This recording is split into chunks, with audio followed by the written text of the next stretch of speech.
Bonjour à tous.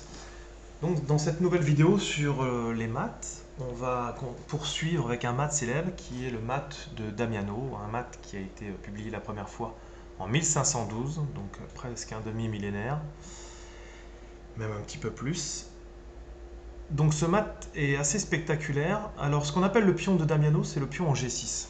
Le pion en G6 ici, il est intéressant parce qu'il vient bloquer quelques cases de fuite pour le roi. Forcément, il vient contrôler la case H7, la case F7. Et même parfois, du coup, si les tours n'étaient pas là, par exemple, on pourrait même, avec une tour ou une dame sur la dernière rangée, faire un mat du couloir. Donc ce pion ici est assez fort et assez embêtant pour le roi. Si on regarde ici, euh, on voit que le roi, bien sûr, le roc du roi est bien affaibli. Donc je vous laisse un petit peu de temps pour chercher la solution. Il y a un mat en 6.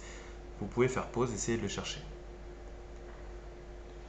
Donc ici, on voit que si la dame était sur la case H7, il y aurait mat, ce qu'on appelle le baiser de la mort, même si le roi était en G8, parce que la case F7 est interdite à cause du pion qui est en G6. Donc ici, tout de suite, ça nous donne l'idée de sacrifier les tours pour venir mettre la dame sur la colonne H. La dame ne peut pas intervenir tout de suite parce que sinon, en H6, sinon se fait prendre par le pion G7. Donc en fait, tout simplement, on vient faire échec. Le roi est obligé de fuir parce qu'on ne peut rien mettre devant pour parer l'échec et on ne peut pas prendre la tour. La tour vient se sacrifier en H8. Prise du roi. Deuxième tour. Le roi revient. De nouveau sacrifice. Le roi est obligé de prendre. Et ensuite, la dame peut à son tour faire échec. Le roi est obligé de fuir sur la case G8. Et on vient faire échec et mat avec la dame en H7. Grâce au pion de Damiano. Double sacrifice de tour. Échec, échec, obligé de reprendre parce que la case F7 est interdite. Échec, on se remet, même chose, obligé de reprendre.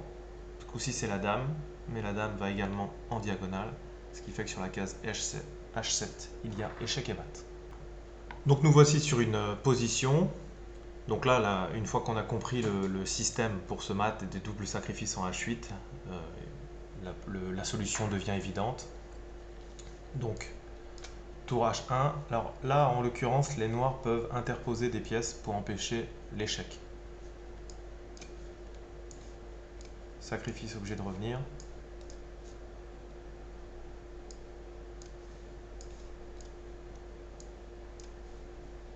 Et ensuite, à partir de maintenant, les noirs peuvent retarder l'échec et mat en mettant le fou.